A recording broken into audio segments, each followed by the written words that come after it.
Mofonaina isan'andro atolotry ny Mpitandrina RAKOTONAVALONA Maholy.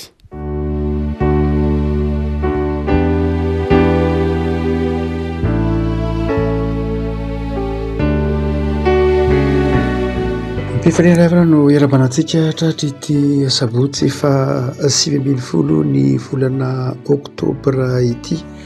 Ny Mofonaina izay voalahatra ho antsika dia ny boky ny Isaia mpaminany, Isaia toko faha 170, Isaia toko faha 170 andiny fa 420 ka hatramin'ny faha 20. Isaia toko faha 170 andiny fa 420 ka hatramin'ny faha 20 vakina amin'ny anaran'i Jesosy. Aza matahotra ianao Jakoba kankana. Dia ianareo ry Israely olombitsy, izao no hamonjy anao Jehovah, ary ny iray masin'ny Israely mpanafitra anao. Indro ataoko divy vaovao misy nify maranitra ianao, hivelon'ny tendrombohitra ianao ka hanorotoro azy ho vovoka, ary ianao ny afoanao tahaka ny akofo. Hikororoka azy ianao ka hopaon'ny rivotra izy, ary ny tafio-drivotra hanely azy. Fa ianao kosa dia ravoravo amin'i Jehovah, ny iray masin'ny Israely no horeharehanao. Ny ory sy ny malahelo mitady rano fa tsy mahita, ary ny lelany maina ny etaeta. Izao Jehovah no hiaino azy, izao Andriamanitry ny Israely tsy hahafoy azy. Ampiboika renirano ao amin'ny tendrombohitra mangadiady aho, ary loharano ao amin'ny lohasaha. Hanao ny efitra ho fariaho, ary ny tany karakaina ho loharano miboboika. Hampaniry hazo sedera sy akasy sy rotra ary oliva any anefitra aho, ary kipresy sy pina sy bokso eny amin'ny tany ahy. Mba ho hitany sy ho fantany sy ho heveriny ary ho azo ny an-tsaina fa ny tanan'i Jehovah no nanao izany, ary ny iray masin'ny Israely no nahazo izany. Iray masino, manamasinana amin'ny fahamarinana ny teninao ny fahamarinana. Amen. Teny fampanantenana no aseho ny Isaia toko faha 170 eto. Teny fampanantenana fanomezan-toky ny zanak'Israely izay avy any amin'ny fahababoana, avy amin'ny alintsarotra, fa tapitra ny fangirifirina. Teny fampanantenana nefa izay miseho amin'ny endrika telo mazava tsara. Teny fampanantenana miankina amin'ny fahalebazan'Andriamanitra. Teny fampanantenana miankina amin'ny fahalebiazan'Andriamanitra, izany hoe Andriamanitra dia mampanantena satria izy lehibe, satria izy no hanatanteraka ilay zavatra ampanantenaina. Tsy hoe mampanantena Andriamanitra ka ny olona no hanao ilay zavatra ampanantenan'Andriamanitra, fa raha mampanantena Andriamanitra ka miandry ny olona fotsiny dia tsy hahavita ilay asa. Fa Andriamanitra mampanantena fa hanao zava-mahagaga. Aza matahotra ianao ry Jakoba kankana, ry Israely olombitsy, mampanantena Andriamanitra, manome toky Andriamanitra, fa izy no hanatanteraka azy. Rehavako izay Andriamanitra lehibe izay, nefa mampanantena zavatra amin'ny madinika dia madinika, izay no anankiray mampiavaka n'ilay antsoina hoe fanekena hifanaovana amin'Andriamanitra. Mahazatra mantsy rehefa mitenitsika misaotra masina hoe berita na fifanekena na diateke amin'ny teny grika, testament amin'ny teny latina, na testamentum marimarina kokoa, testament amin'ny teny frantsay, ary fanekena amin'ny teny malagasy. Raha io ny fakan'io teny io dia tsy mitovy amin'ny mahazatra antsika dia fanekena olona mitovy, ohatra hoe mpanofa trano sy tompo-trano dia manao fanekena dia samy mitovy izy zany, ny ray mpanofa ny ray tompony dia mitovy izy, na fanekeny mivarotra sy mividy samy olombelona izy. Fa ny fanekena antsoina hoe diateke, ny fanekena hifanaovan'Andriamanitra amin'ny olombelona dia fanekena hafa kely mihitsy. Fa fanekena izay hifanaovan'olona, na fanekena hifanaovana entité na zavatra anankiroa na izay tsy mitovy hery, tsy mitovy hery. Ny ray zany lehibe ary ny ray kely. Ohatrany hoe ataovy hoe enao manao fanekena amin'ny zazakely anankiray, dia zany raha mbola azo lazaina hoe mbola mifanakaiky.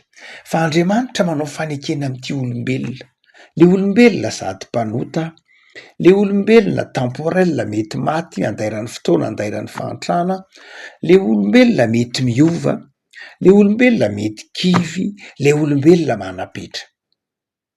Ilay Andriamanitra izay manao fanekena aminy kosa mandrakizay tsy andairan'ny fotoana, tompony hery sy ny fahefana masina lehibe tsara tanteraka zay no manao fanekena am'ilay olombelona ary zay mampiavaka ilay hoe diateke lay fanekena zay midika hoe fanekena ataona Andriamanitra lehibe de lehibe amina olona zay tsinitsinina tahaka antsika olombelona ary ahoana no ahatanteraka ilay fanekena Andriamanitra no manatanteraka ilay fanekena ary ny fanekena vaovao de izay no heviny Andriamanitra ihany no manampy antsika na ny manatanteraka ilay fanekena ifanaovany amintsika aza matahotra ianao fa izana monjy ianao Jehovah le avako inona ny tiany Isaia teny enina iza moa no av'Andriamanitra fanekena isika ary ny fanekena mpanantenan'Andriamanitra amintsika lehibe izy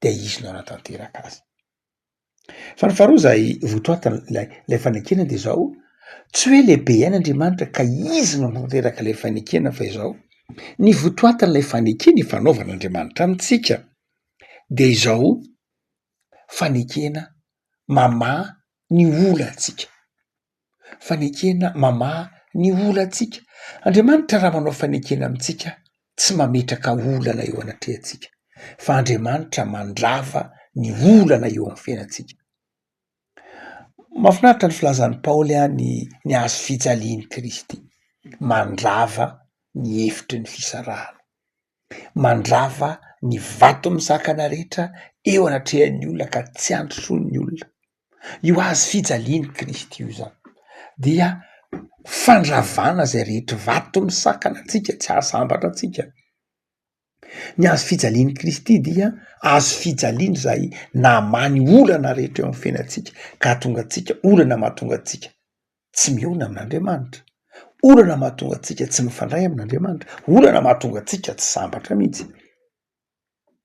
dia izay no aseho amin'ny amafisiny Isaia ampaminany eto fa ny fanekena ataon'Andriamanitra amintsika fanekena zay mahatonga antsika ho sambatra fanekena zay mandrava ny olana maro samihafa inona ny olana resahana eto ny olan'ny tany hay ny olan'ny fahasarotan'ny asa ataoko kody vy vaovao indro ataoko kody vy vaovao misy nify maranitra ianao hivelon'ny tendrombohitra ianao ka hanolotoro azy ho vovoka fanekena zay ataon'Andriamanitra de zao izy no anatanteraka ilay fanekena fa izao isika no tefen'Andriamanitra tefen'Andriamanitra koa isika ao anatiny zany hoe izy no manao ny asa saingy zao isika tefen'Andriamanitra afa hiatrika lay zavatsarotra lay zavatsarotra amin'ny fiainantsika mamaha olana fa lay vahaolana omen'Andriamanitra de zao isika ihany no ampiasaina izy no manao ny zavatra rehetra izy no mampanantena antsika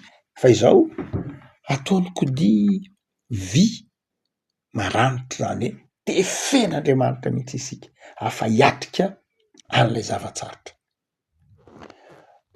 tsy hoe Andriamanitra zany manao fanekena izy lehibe de manao fanekena amintsika de hotsoron'Andriamanitra ny zavatra rehetra tsy zay ka izy manao hoe ny tendrombohitra eo ihany ny avoana eo ihany le olana eo ihany fa zao ianareo miatrika azy de amboariko ny sainareo ataoko maranitra nareo ataoko mafy anareo afa hiatrika ilay zavatsarotra ary zay mihitsy amin'ny Isaia ampaminany amin'ny Isaia de zay mihitsy Isaia de mitemana hoe hitatsika ny Isaia tonga 3:7 izy manao hoe aza matahotra ianao fa manavitra anao raha mitany rano ianao de ombanao raha mitany ino ianao de tsy hanavitra anao izy mandeha mamaky ny hafa ianao de tsy ho may tsy rehetra aminao nle lafa zany hoe isy ny ony isy ny rano misy ny hafa fa zao tsy mampanina anao re de zay eto ataoko kody vy ianao ny tompo zany hoe ianao ihany no ampian'Andriamanitra izy no anateraka ny asa fa ianao no ampiany tefeny afaka hiatrika ary torotoroanao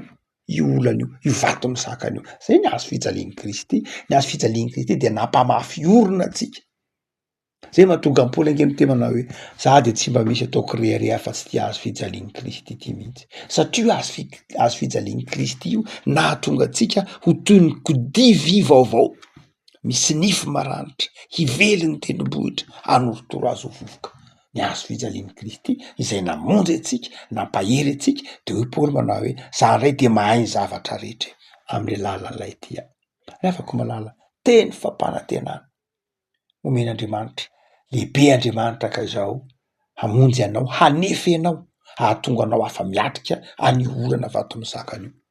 Enao ihany, ao aminao ihany miasan'Andriamanitra. No zany de aza kivy, aza ny olana ny jerena, fa aza ny zavatsarotra ny jerena, fa jereo Andriamanitra, miaraha amin'Andriamanitra, mbanjino ny fitiavan'Andriamanitra, de ho torotoro io vato misakana io. Afako nandray tsika ndraindray mo fiainantsika koa ndraindray Andriamanitra ny hoe mametraka atsika amin'ny lalàna mahafinaritra, fandranay koa ny tsika ny mamboly zavatrarotra eo anoloantsika. Andriamanitra efa nanome atsika mety ho lalàna tsara mihitsy ary, fa itsika indray ny mamboly vato misakana. Ary mahafinaritra amin'ny tsika moa am'ty volana Oktobra ty de mahatsiaro manokana ny réformation. Mahafinaritra amin'ny FJKM Ambohitantly de zao manao hoe zay rehetra vato misakana ny olona tsy eona amin'Andriamanitra de ndravaniny azy fijaliany Kristy. No zany de zao tsy tokony misy zavatra ataon'olombelona, tsy misy tokony zavatra ataotsika itsony ka manakana ny olona tsy eona amin'Andriamanitra. Be de be mantsy tamin'vanim-potoanany moyen âge, na ny bas moyen âge io na ny haut moyen âge io, de be ny zavatra teo amin'ny tantaram-piangonana izay nataon'ny olombelona mba tsy eonana amin'Andriamanitra. Everin'ny olombelona fa manamora ny fiainana amin'Andriamanitra reny, saingy zao lasa nampanano sarotra ny fiainana tamin'Andriamanitra reny. De nisy lalampinoana, lalam-piangonana, zavatra maro isan-karazany no forono ny sain'ny olombelona atao fotsiny hoe ny baiboly amin'ny teny latina. Tamin'ny androny Romanina de teny latina ny teny tenenana, mazava ho azy satria zanatany Romanina, de ny teny latina ny tenenana, de mazava ho azy raha ohatra ka nadika tamin'ny teny latina antsoina hoe ny baiboly na vulgate. Fa rehefa vita tamin'ny teny latina iny de lasa nitazonina manao ity ihany ny baiboly nandritry ny 100 taona. De iny teny latina iny, lay teny latina amin'ny fotoana io efa ny efatra pahadimin'ny olona teto ambonin'ny tany efa tsy mahazo lay teny latina intsony na mihoatra ary. Ny 10,000 olona sisa nahazo le teny latina raha tsy ny any amin'ny université sy tsy nay le teny latina, nefa mbola nataony de aleo le baiboly le fitaoam-pivavahana, ny hira de mbola natao tamin'ny teny latina ihany. Ny antony de zao satria hoe ity foana io le teny zay nampiasaina tany amin'ny taonjato voalohany, de lay zavatra ny oeritreretina satria tam'izany fotoana zany ny baiboly tsy tamin'ny teny latina ny ratanazy tany am-boalohany testamenta taloha, fa zao tamin'ny teny hebreo, na ny testamenta voara nisy tamin'ny teny aramiana, nisy tamin'ny teny grika, de zao nadika tamin'ny teny latina. Zany hoe le teny latina koa pindrana afa-tsy tompony, saingy rehefa nadika tamin'iny de toy ny hoe tazona tamin'iny foana. Mafy mihitsy nahazo andreo reo olona takan'ny John Wycliffe, ateoriana Tobias Luther, Melanchthon, ny voiny hoe aleo io baiboly io ho amin'ny teny razany io. Ary na de ataontsika hoe ny Vaticanina ho an'ny avana katolika vao ty ambadika ny Vaticanina faharoa vao tena azo lazaina hoe niazo na namadika nandika ny baiboly io amin'ny nampiasa amin'ny fitaoam-pivavahana ho amin'ny teny razan'ny olona. Zany hoe indraindray isika ry havako malala dia mamboly zavatra izay manakona indray ny azo fijaliany Kristy, hany ka manjary lasa tonga olana vaovao reny.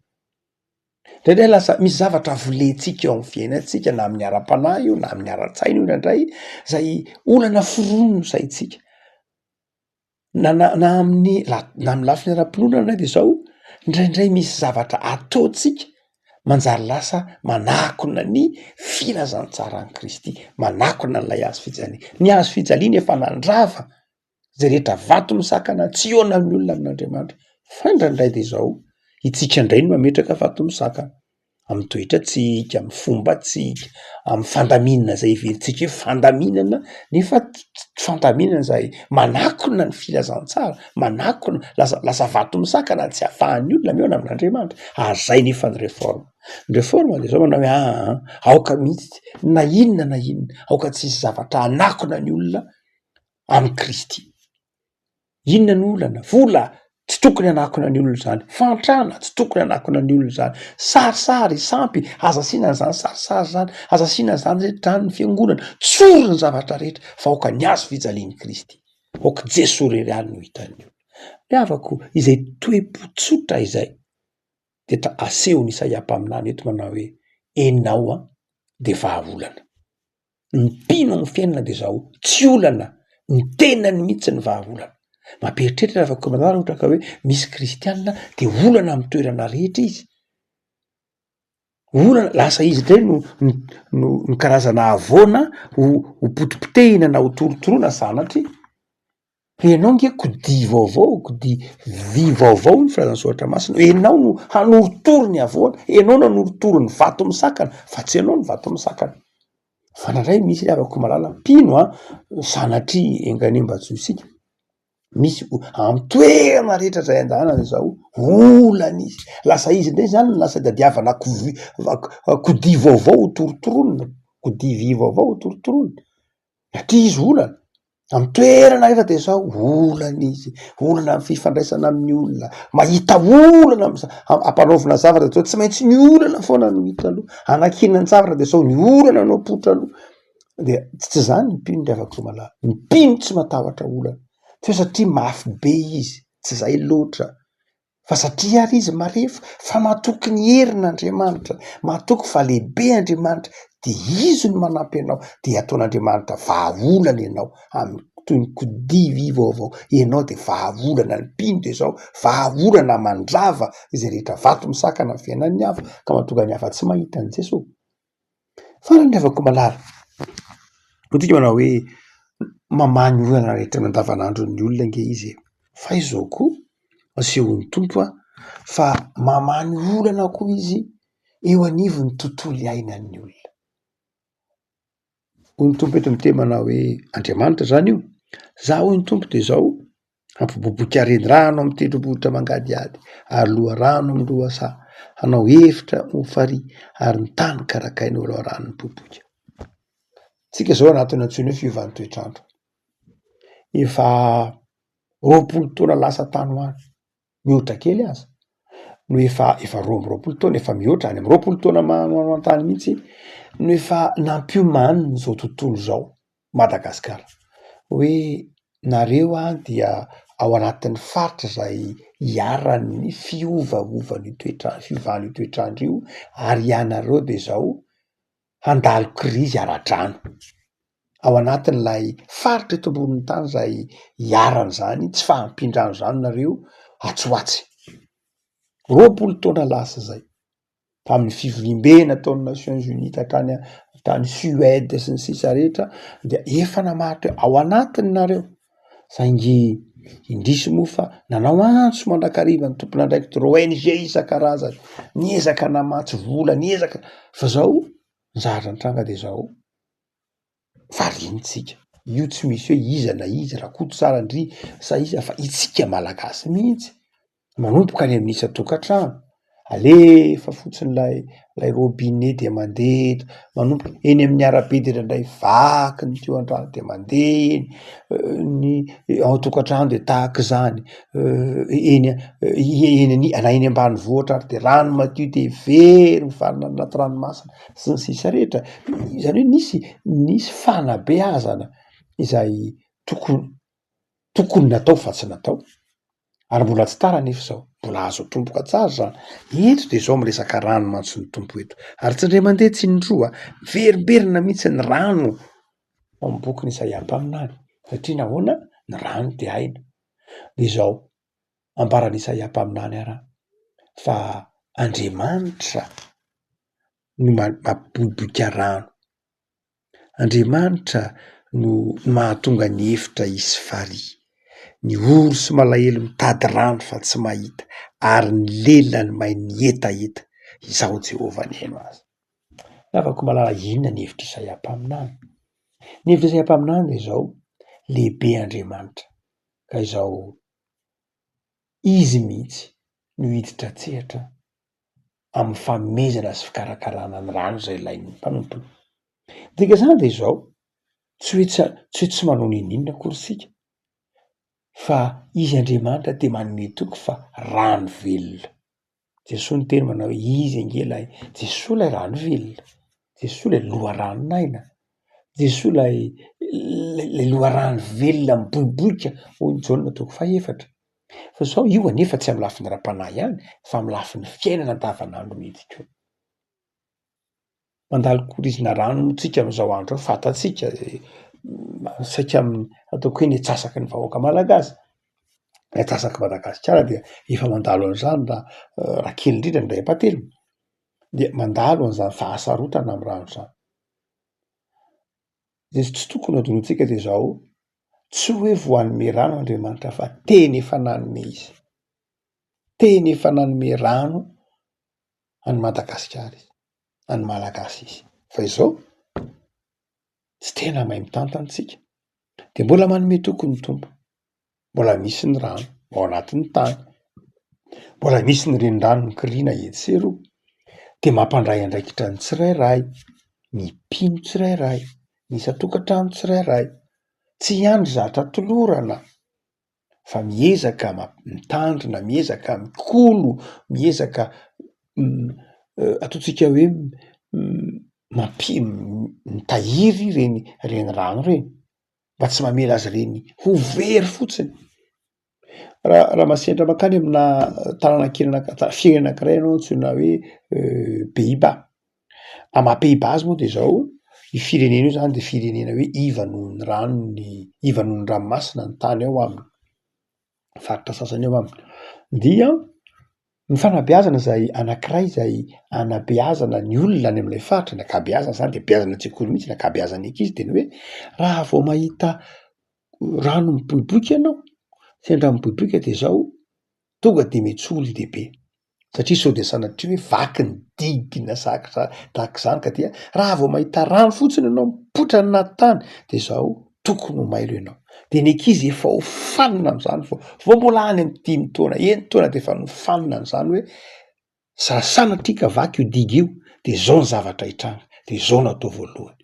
Zany hoe misy toe-tsaina tokony ho volena ary tsy maintsy volena mihitsy raha hiatrika no avy isika. Andriamanitra mpiboboika rano, Andriamanitra anao ny asany Andriamanitra, fa isika ve manaiky ho tefen'Andriamanitra afa miatrika an'izany hoe hanova toe-tsaina, ahatsiaro hoe misy fanabeazana tsy maintsy atao. Andriamanitra nge manome foana mazava ho azy fitiavana izy, fa izao isika ve mahay mitantana. Afaka malala tsisy tsy mikaikaiky manerana Madagasikara, tsy Antananarivo ihany, mikaikaiky amin'ny rano ankehitriny de andehantsika meriny, andeha hisaotra an'Andriamanitra fa efa nanome izy, de andeha hangataka aminy mbola hanome izy, ary tsy hoe tsy hangataka aminy hanome ihany izy fa hangataka aminy mba hanana saina hahitantana, mba hanana saina hahitandrina, mba hanana saina hahisoroka zany zavatra mety ho avy amin'ny lalàna ny zavaboary zany. Tsy Andriamanitra kely mikapoka fa lalàna ny zavaboary fotsiny, ny changement climatique de lalàna ny natiora. Noho izany dia zavatra mety pitranga, fa ny lohan'ny changement climatique de efa nanome rano be dia be Andriamanitra, nanome tany malalaka, nanome inona, fa anjaran'izay anjarantsika tsirairay avy no mila miomana ny am'izany zavatra rehetra zany. Noho izany de hangataka amin'ny tompo, lehibe Andriamanitra mamany olona tsika izy, fa lehibe koa Andriamanitra mitaiza antsika tompon'andraikitra. Ivavaka sika riavako, tompo misaoranao zay fa Andriamanitra lehibe tokoa ianao amin'ny fiainanay, ianao de mitaiza anay mba ho marina sy mahitsy, ianao de mitaiza anay ho tompon'andraikitra amin'ny fiainanay, lehibe ianao saingy mitaiza anay ho tompon'andraikitra.